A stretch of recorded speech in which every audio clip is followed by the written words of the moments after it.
Saudara-saudara kaum muslimin rahimakumullah, manusia selalu berusaha untuk mencapai apa yang menjadi cita-citanya di dalam kehidupan ini. Segala daya dan dana, seluruh waktu dan tenaga, segenap kemampuan dan kekuatan dikerahkan untuk mencapai apa yang dicita-citakan. Ada orang yang di dalam berusaha mencapai cita-citanya tetap berpegang teguh kepada kaedah dan norma-norma yang harus dipatuhinya, baik itu norma-norma kehidupan bermasyarakat, berbangsa dan bernegara, lebih-lebih lagi itu menyangkut norma-norma kehidupan beragama. Artinya, di dalam mencapai cita-citanya, dia tetap menghormati dan mentaati halal haram, mengenal hak dan batil, tahu mana yang boleh dan mana yang tidak boleh. Tetapi di lain pihak, tidak jarang, bahkan banyak sekali orang-orang yang di dalam usaha mencapai cita-citanya terjebak dalam prinsip menghalalkan segala macam cara untuk mencapai satu tujuan. Tidak ada lagi kaedah dan norma-norma yang harus ditaatinya. Ia tidak peduli dengan halal dan haram. Ia tidak kenal hak dan batil. Ia tidak tahu mana yang boleh dan mana yang tidak boleh. Segala cara dilaksanakan asal tujuan tercapai. Maka lahirlah orang-orang yang mengambil jalan pintas dan potong kompas dalam usaha mencapai apa yang menjadi cita-cita dan tujuan dalam kehidupannya. Begitulah kita lihat dalam kehidupan ini. Yang di bawah ingin cepat naik ke atas, sementara yang di atas bertahan tidak mau turun dari tahta dan singgasananya. Maka terjadilah benturan-benturan nilai dan kepentingan. Terbentuklah klik, klan, grup dan sindikat-sindikat yang menyerupai mafia, di mana nilai objektivitas sudah sangat sulit ditemukan. Yang celakanya lagi, lahirlah budaya jilat-menjilat, upeti dan lain sebagainya asal tujuan bisa tercapai. Sementara itu yang miskin ingin cepat menjadi kaya, sedang yang kaya ingin menjadi lebih kaya lagi.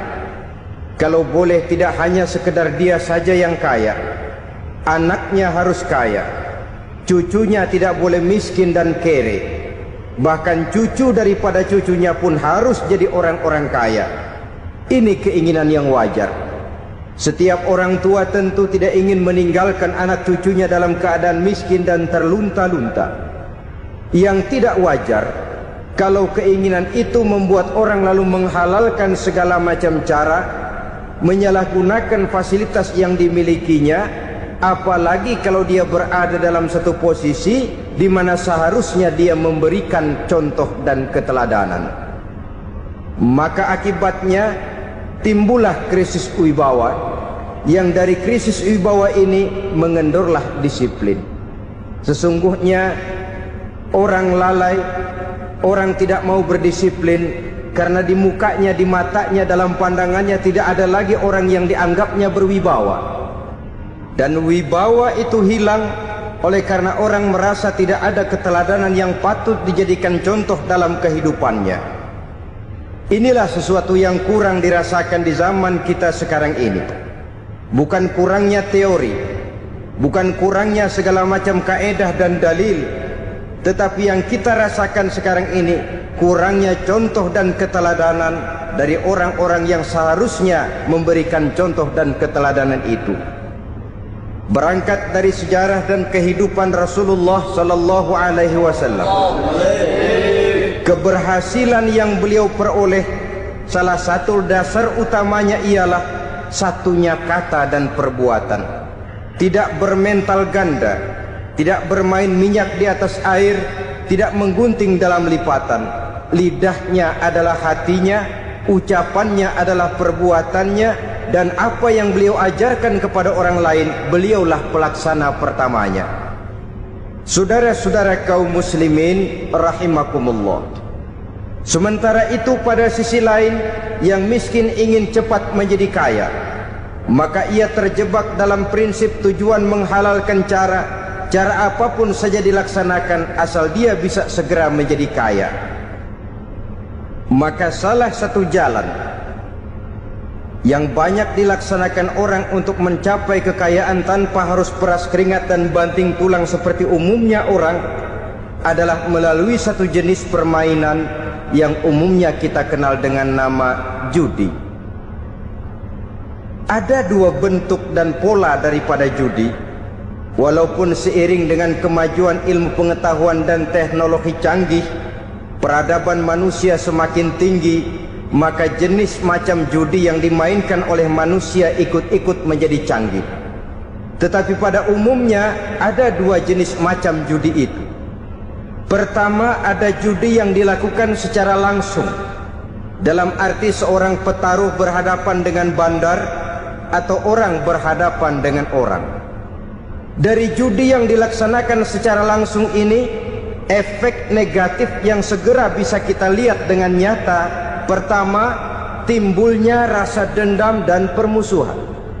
Walaupun orang nampak duduk berhadap-hadapan, walaupun kelihatannya mereka tertawa satu sama lain, tapi yakinlah itu cuma sekedar kulit saja. Pikiran yang ada dalam benak tiap-tiap orang yang terlibat dalam perjudian tidak lain ialah bagaimana saya bisa mengalahkan lawan main saya. Akibatnya tentu bisa kita pastikan akan timbullah dendam dan permusuhan bagi yang kalah, akan timbullah rasa sombong dan menganggap remeh orang lain bagi yang menang. Yang kedua, lalainya orang kepada apa yang menjadi tanggung jawab dan kewajibannya. Orang bisa lupa kepada anak dan istri. Kalau kepada anak dan istri saja sudah bisa lupa, apalagi kepada yang lain, sebab anak dan istri memang merupakan bagian daripada kehidupan kita. Konon lagi saudara, konon lagi keluarga yang lain, anak istri saja bisa terlupakan oleh penyakit dan permainan yang bernama judi ini. Yang ketiga, hilangnya rasa sayang kepada harta. Harta yang didapatnya dengan peras keringat dan banting tulang. Mungkin pergi pagi dan pulang sore. Setibanya dia di meja judi, apalagi uang tadi sudah bertukar dengan dalam bentuk koin, maka rasa sayang kepada harta itu tidak akan pernah ada lagi. Tetapi saudara-saudara, bagaimanapun juga, judi dalam artian langsung semacam ini hanya melibatkan orang-orang tertentu. Artinya selektif. Ada judi yang lebih berbahaya daripada jenis ini, perjudian massal. Taruhlah roulette dan kasino itu judi. Tetapi judi jenis roulette dan kasino ini bahayanya hanya untuk orang-orang tertentu yang memang sudah mapan, kelompok elit. Masa iya bocah angon di kampung main roulette? Apa ia yang tinggal di pinggir kali kenal kasino? Ya entahlah kalau kasino Prambos ya. Dari judi massal semacam ini lahirlah penyakit yang dinamakan tulul amal. Tulul amal, orang yang terlalu panjang angan-angan. Bukan tidak boleh orang bercita-cita, sebab cita-cita itu perlu. Katanya manusia tidak makan masih bisa hidup 1 bulan lebih. Manusia tidak minum masih bisa hidup 3 hari lebih. Tapi manusia tidak punya cita-cita 1 jam pun dia tidak akan bisa hidup. Karena faktor yang membuat kita bergairah menghadapi kehidupan, faktor yang mendorong kita untuk tetap berusaha dan tegar menghadapi resiko, karena adanya cita-cita di dalam kehidupan kita.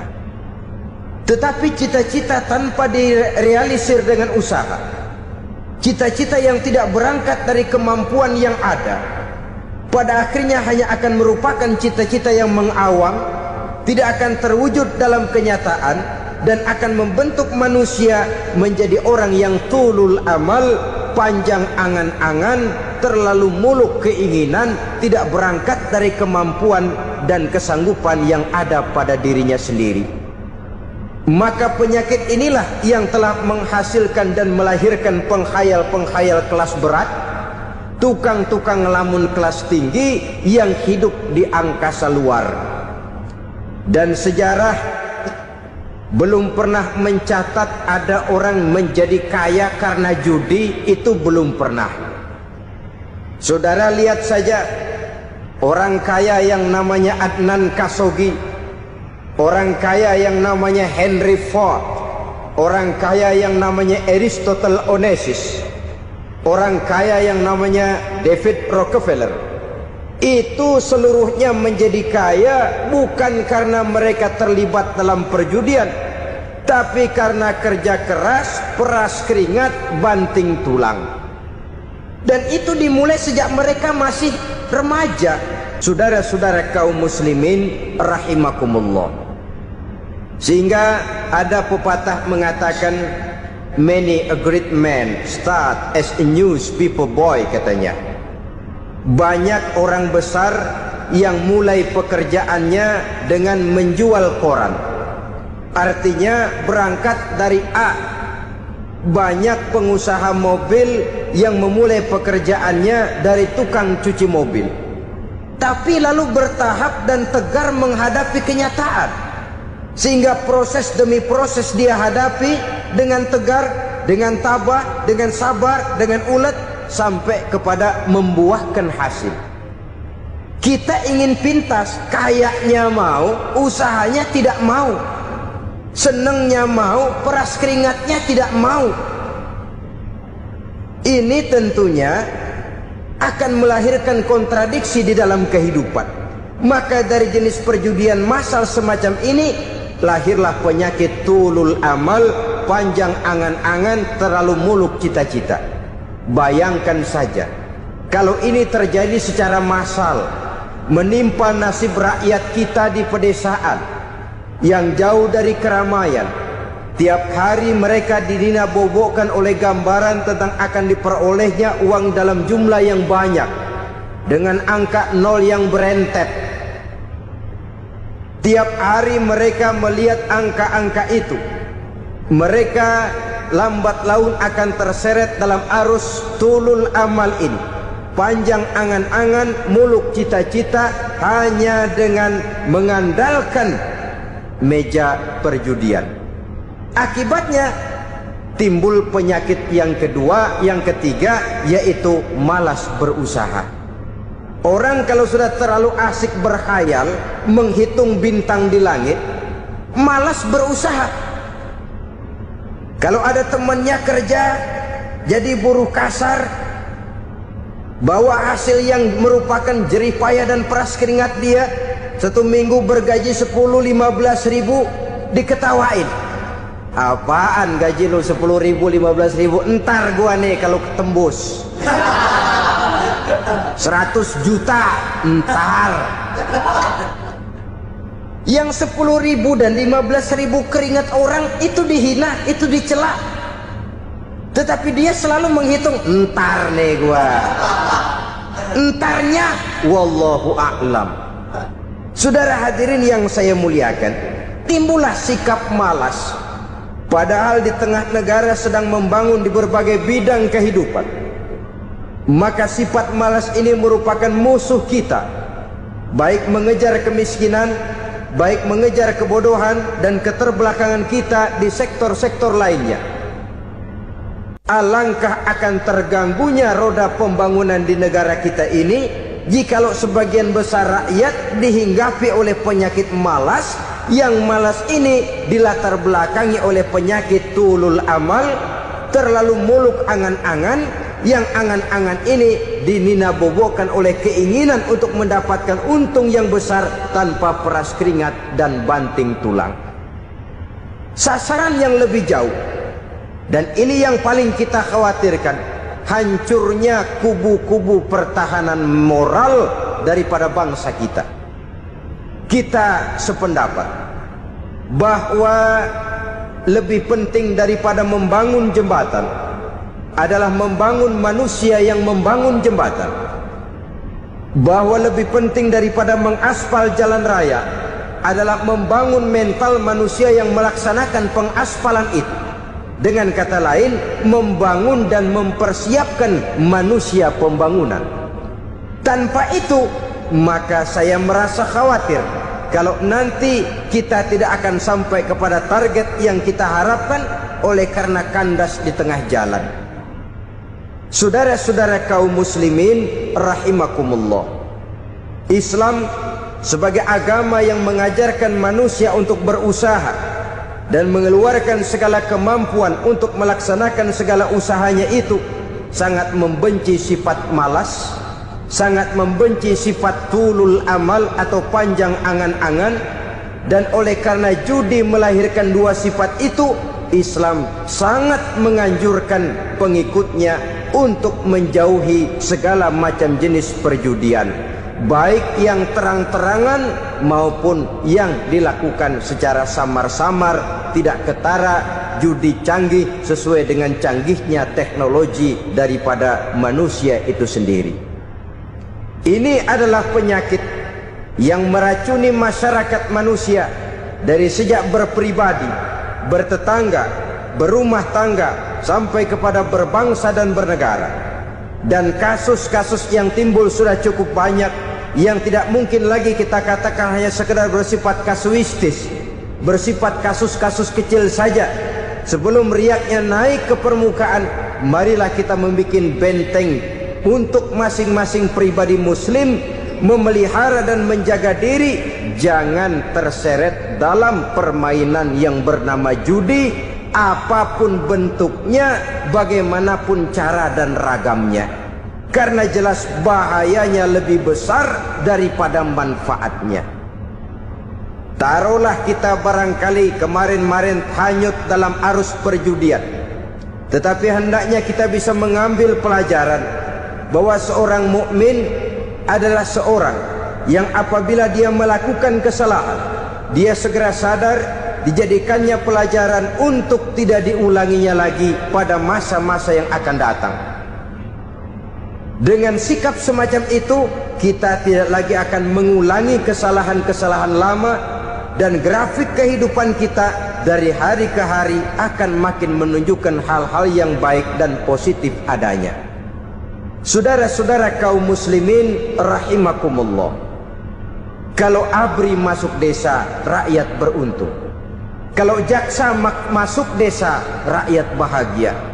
Kalau koran masuk desa, rakyat ikut jadi cerdas. Tapi kalau judi masuk desa, rakyat kiamat. Pembangunan akan terbengkalai, roda perekonomian akan lesu. Karena mestinya orang membelanjakan uang untuk sesuatu yang dia perlukan, akhirnya dia belanjakan untuk sesuatu yang dia tidak perlukan, karena gambaran, khayalan akan mendapat keuntungan yang jauh lebih besar lagi. Padahal istilah orang-orang tua kita dulu, lebih baik makan singkong betulan daripada makan roti ngimpi. Artinya uang yang 1.000-2.000 rupiah itu lebih baik dibelikan beras, dimasak, makan bersama anak dan istri, terasa nikmat dan halalnya, ketimbang beli kertas lalu ngelamun, menghayal, menghitung yang bukan-bukan. Itu kertas dibulak madep ulon, dibulak madep mudik, diputar sana, diputar sini, akhirnya palanya ikut muter. Kira-kira apa yang cocok? Masih belum puas kertas dilihat, orang gila ditanyain. Sudah tahu waras, orang gila yang ditanya. Masih belum puas nanya orang gila, tidur di kuburan. Allahu Akbar. Padahal di rumahnya tempat tidurnya empuk, anget, nggak ada nyamuk. Kuburan, tidur di kuburan. Dampak-dampak negatif yang semacam ini pada gilirannya mau atau tidak mau akan menyeberang kepada garis akidah, membahayakan dan mengancam nilai-nilai tauhid yang kita miliki. Sudah kertas dibolak-balik tidak puas, orang gila ditanya. Orang gila ditanya belum maram, tidur di kuburan. Barangkali ada bisikan. Saudara hadirin yang saya muliakan, memang walaupun wahyu sudah berhenti, tapi Allah masih memberikan ilham kepada hamba-hambanya yang dikehendakinya. Tetapi ilham itu bentuknya positif. Kalau saudara pagi-pagi berniat, tahu-tahu datang pikiran nanti malam mau ngaji, itu namanya ilham. Kalau saudara sedang merenung, tahu-tahu datang pikiran, saya mau sedekah, itu namanya ilham, bentuknya positif. Tapi kalau ngelamun, tahu-tahu datang pikiran nomor sekian sekian sekian pasang, itu bukan ilham, itu belis. Saudara hadirin yang saya muliakan, tidak puas tidur di kuburan, cari yang lebih paten lagi, dukun ditanya. Nah, saya ingin menuduhkan persoalan. Apa tidak boleh orang ziarah kubur? Apa tidak boleh orang pergi ke dukun? Ini dalam kaitannya dengan judi, karena ini penyakit yang sudah merajalela, mewabah di kalangan masyarakat kita di lapisan yang bawah ini. Saudara hadirin yang saya muliakan, ziarah kubur bukan saja boleh, malah dianjurkan oleh Nabi. Tetapi ziarah kubur yang dianjurkan oleh Nabi itu dengan tujuan pertama, agar orang ingat kepada mati. Kafa bil mauti wa'izah, kata Nabi. Cukup dengan mengingat mati menjadi pelajaran bagi kamu semua. Maka etikanya diajarkan, kalau saudara ziarah kubur, sampai di depan pintu kubur itu kan, Assalamualaikum ya ahlal kubur wa inna insyaallahu bikum lahikun. Kami satu saat insya Allah pasti akan menyusul kamu. Kalau kamu sekarang berbaring di sini, satu saat kami akan berbaring di sini. Ziarah kubur mengingatkan orang kepada mati. Orang yang ingat kepada mati, gaya hidupnya lain dengan orang yang tidak ingat mati. Nah, orang kalau nggak ingat mati, gaya hidupnya nggak terkontrol. Kalau dia berkuasa, Fir'aun. Itu nggak ingat mati. Kalau dia kaya, Korun. Sudah gambarannya nggak merupakan gambaran-gambaran yang baik. Orang yang ingat mati, dia berkuasa, dia berlaku adil. Satu saat saya akan mati dan ini akan dimintakan pertanggungan jawab. Orang kaya ingat mati, dia akan jadi pemurah. Kenapa? Kalau saya diberikan ilmu, pertanyaan akhirat cuma satu, ilmumu kau amalkan untuk apa? Kalau saya diberikan umur panjang, pertanyaan akhirat cuma satu, umurmu kau habiskan di mana? Tapi jikalau saya diberikan harta, pertanyaan akhirat ada dua, hartamu kau dapat dari mana, kau belanjakan kemana? Depannya ditanya, belakangnya ditanya, dapat dari mana, dibelanjain kemana? Sebab dua-duanya berkaitan dengan kegiatan. Kadang-kadang dapatnya dari jalan yang baik, tapi keluarnya ke tempat yang tidak baik, itu pun tidak betul.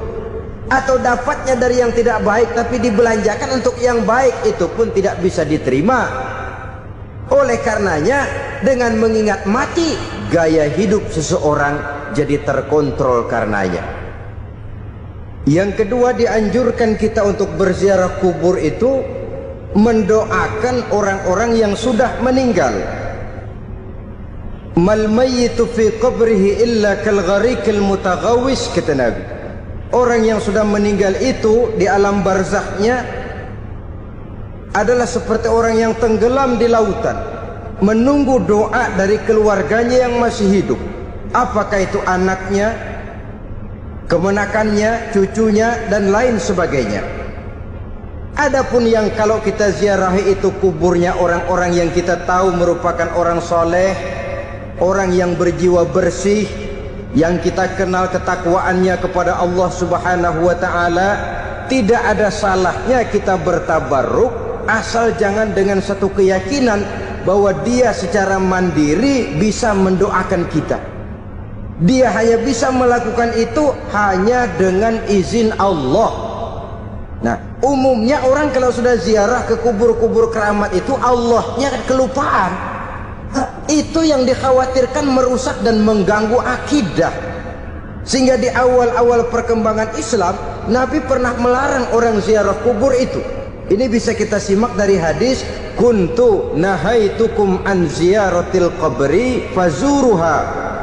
Dahulu aku pernah melarang kamu untuk ziarah kubur. Adapun sekarang kalau mau ziarah, ziarahlah kamu. Kata-kata dulu aku pernah melarang kamu itu menggambarkan bahwa pada permulaan perkembangan Islam, nilai keimanan para sahabat masih rapuh, masih lemah, masih memerlukan pembinaan. Sehingga kalau mereka sering ke kubur, dikhawatirkan mereka minta kepada kubur. Nah, tetapi tatkala nilai keimanannya sudah mapan, sudah kuat, kata Rasul, fazuruha. Adapun sekarang kalau mau pergi berziarah, ziarahlah kamu. Saudara hadirin yang saya muliakan, jadi jangan melupakan Allah. Saya bisa saja berkata, kalau saya misalnya pakai cincin, lalu saya bilang, saya sejak pakai cincin ini, jangan anak gadis, nenek-nenek ngelihat saya lemes. Atau sejak pakai cincin ini, dagangan laris bener. Cincin itu yang menggelincirkan akidah. Untuk tidak tergelincir, orang harus tidak melupakan Allah. Dia bisa berkata, alhamdulillah, Allah memberikan keistimewaan kepada batu cincin saya. Batu cincinnya tidak apa-apa, Allah yang memberikan keistimewaan. Ini dalam bentuk yang langsung. Dalam bentuk yang tidak langsung kita bisa lihat, misalnya kalau petani ditanya, oh ini bisa panen besar ini rahasianya apa Pak? Oh, pupuk urea, pupuk urea. Nah, Allah nomor 16. Seorang petani yang baik keimanannya, dia akan berkata, kami bisa panen besar karena izin Allah. Lah, kalau pupuknya mah pakai pupuk urea, izin Allahnya dulu, baru kemudian pupuknya nyusul. Jadi sebenarnya bukan cuma pergi ke dukun yang bisa merusak keimanan, pergi ke dokter juga bisa loh merusak keimanan. Kalau berkeyakinan bahwa dokter itulah yang memberikan sembuh, kenapa akidah saudara tidak tergelincir karenanya? Dokter hanya memberikan obat dan resep, sembuh itu datangnya dari Allah. Ini yang diungkapkan lewat lisan Nabi Ibrahim alaihissalam, wa idza maridtu fahuwa yashfini. Apabila aku sakit, dialah Allah yang memberikan sembuh. Memberikan sembuh. Jangan juga menyalahartikan ayat ini. Ada ayat begini sakit terus nekat. Udah nggak usah berobat dah, memang penyakit dari Tuhan, ntar waktunya baik ya baik ya. Udah ampek terus dah. Orang yang berobat saja belum tentu sembuh, apalagi yang tidak berobat. Sama juga orang nggak sembahyang kita ajakin ngotot, lo juga yang sembahyang belum tentu masuk surga katanya. Lah yang sembahyang belum tentu masuk surga, bagaimana cengoran lo yang nggak sembahyang?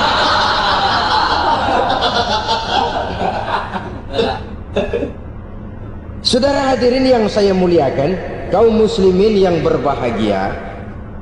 Jadi dengan demikian, maka jangan menghilangkan Allah. Kita, ajaran pokok dalam Islam adalah ajaran tentang tauhid. Nah, tauhid ini menyangkut mengesahkan Allah, baik di dalam zatnya, baik di dalam sifatnya, baik di dalam perbuatannya, baik di dalam beribadah kepadanya. Tauhid dalam ibadah itu ada. Tauhid dalam zat artinya zat Allah itu tidak tersusun, tidak terdiri dari bagian-bagian yang bisa dipecah-pecah. Ya seperti kita ini kan ada kepala, ada kaki, ada tangan. Allah tidak tersusun zatnya dari bagian-bagian. Esa zatnya tidak bisa dibagi-bagi. Esa sifatnya, artinya Allah itu sifatnya tidak pernah berubah. Sejak dahulu sampai sekarang, Allah itu cinta kepada orang beriman yang melakukan kebaikan. Dan Allah benci kepada orang kufur yang melakukan kejahatan. Mustahil satu saat Allah berubah. Orang kufur yang berbuat kejahatan didemenin, orang mukmin yang berbuat kebaikan dikeselin. Misalnya tahun 2000 Tuhan giliran jengkel sama orang mukmin. Itu mustahil. Dia esa di dalam sifatnya. Lain dengan sifat kita manusia. Sifat kita ini kan relatif. Ada saatnya kita senang, lain saat yang kita senang betul kita caci maki.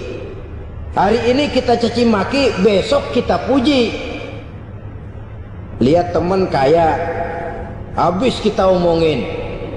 Boleh jadi dia kaya, kenapa? Dukunnya 36. Begitu kita habis caci maki begitu, dia datang ngasih duit sama kita. Cacian itu bisa berubah menjadi pujian. Lu ya emang bukan main dah. Sifat kita itu relatif, bisa terpengaruh oleh situasi dan kondisi. Saudara hadirin yang saya hormati, kaum muslimin yang berbahagia, Allah juga esa di dalam perbuatannya. Artinya di dalam menciptakan apapun yang akan diciptakan oleh Allah, di dalam melakukan apapun yang akan dilakukan oleh Allah, tidak terikat kepada faktor lain, tidak memerlukan bantuan lain. Dia adalah mutlak. Nah, kemudian kita mengesahkan Allah dalam zatnya, mengesahkan Allah dalam sifatnya, mengesahkan Allah dalam perbuatannya.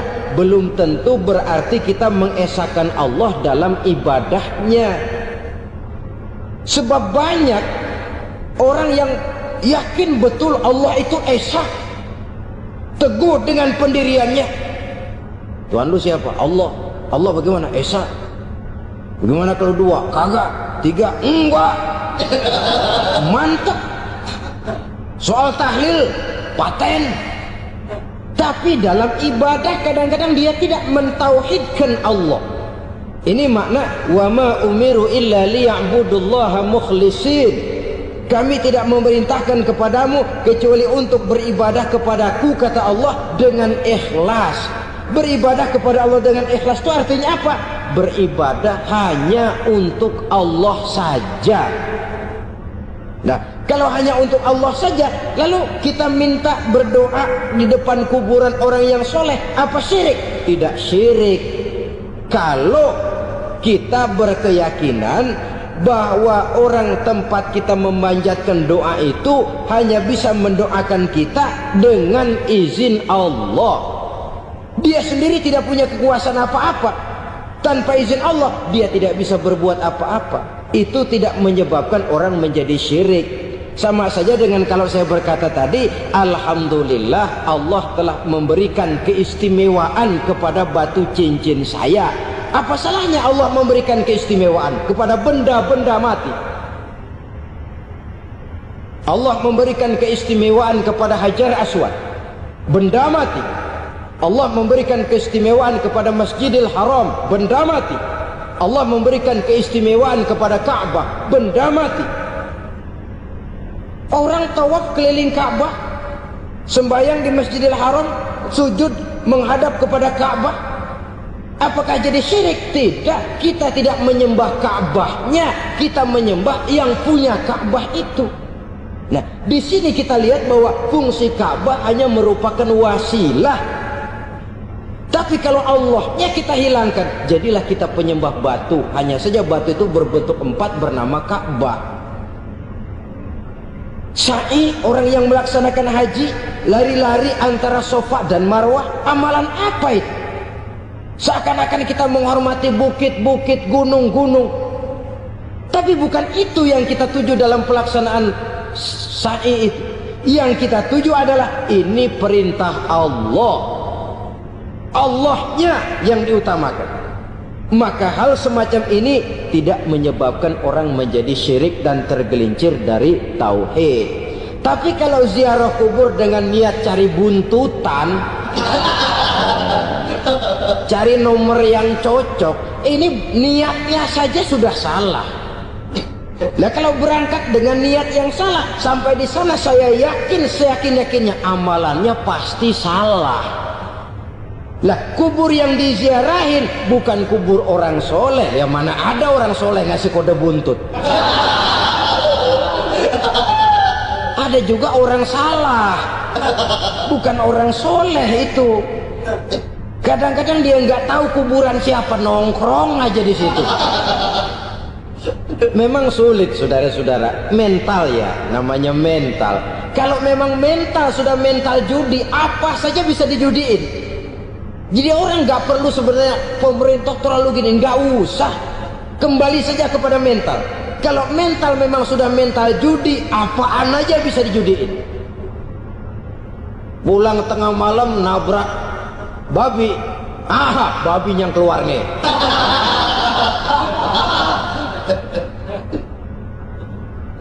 Mobil lewat, nomornya bisa dijudiin. Bajai lewat, bajai bisa dijudiin. Mental. Kalau memang mental sudah mental judi, apapun saja bisa dijudikan. Saudara hadirin yang saya muliakan, lalu bagaimana dengan dukun? Ya, saudara hadirin, pergi ke dukun hakikatnya sama dengan pergi ke dokter. Orang berusaha melaksanakan yang namanya syariat, hakikatnya kembalikan kepada Allah. Syariatnya kita laksanakan. Tetapi, nah ini tetapi, yang pertama saudara harus tahu betul dukunnya itu bayang apa enggak, agamanya kuat apa enggak. Sebab ya tentu tidak ada dukun yang jelek, karena pada umumnya penyakit dukun itu kan nyohor, iklan lewat koleha-kolehanya. Kita bisul kecil datang, kita dukun, ini si kecil kemarin bisul kayak kelapa 5 menit baik. 5 menit padahal kemarin kagak ada yang datang. Diolah sedemikian rupa supaya orang mantap. Jadi jangan asal sembarangan. Kadang-kadang lihat potongan dukunnya aja kita ngeri. Mukanya sudah klemot, nggak pernah tersentuh air wudhu. Jangankan air wudhu, mandi aja jarang. Yang kayak begini yang dipegang mati-matian, yang dipercayai habis-habisan, akan kita kemanakan tauhid kita ini? Apalagi kalau perginya sudah dengan niat mencari nomor yang jitu. Itu saya katakan lagi tadi, berangkat saja sudah dengan niat yang salah. Orang berusaha silakan. Sama juga kita ke dokter. Oleh dokter kan setelah diperiksa penyakit kita, lalu dianalisa, oh ini penyakitnya ini. Kemudian diberikan obat. Lah, obat itu kan tentu ada aturan minumnya tuh. Yang kapsul ini sehari 3 kali, yang tablet ini sehari 2 kali. Kalau kita minumnya kelebihan, overdosis namanya. Saking pengen cepet baik, sekali minum 10 tablet. Ya memang nggak sakit-sakit lagi, tapi nggak hidup sudah. Habis. Kita pun dalam melaksanakan amalan hidup beragama begitu. Saudara datang kepada kiai, orang-orang soleh, meminta amalan, wiridan, itu jangan sampai overdosis. Tidak sesuai dengan kemampuan pribadi. Wong masih SD sudah minta matematika kelas SMP, celeng. Baru SMP sudah minta diajarkan filsafat kelas perguruan tinggi, semaput. Kenapa? Daya tampungnya nggak kuat. Emang ukuran secangkir, minta di sini seember, ya luber. Lebihnya nggak cukup. Kenapa? Yang diberikan, yang diamalkan tidak sesuai dengan makomnya. tidak sesuai dengan kemampuan yang ada pada dirinya. Saudara hadirin yang saya muliakan, akhirnya apa? Mencelakakan dirinya sendiri, ngawur. Baru sembahyang seminggu udah ngaku ketemu malaikat. Oh, sembahyang ditemenin malaikat lah, sembahyang baru seminggu mulai. Tuh malaikat iseng amat. Ya walaupun kalau Allah izinkan tidak mustahil, tapi kan tidak logik. Orang yang melaksanakan ibadah puluhan tahun memerlukan riyadhah dan latihan, khusyuk dan tawadhu, penuh tazallul, merendahkan diri di hadapan Allah, belum tentu mendapat karunia yang semacam itu.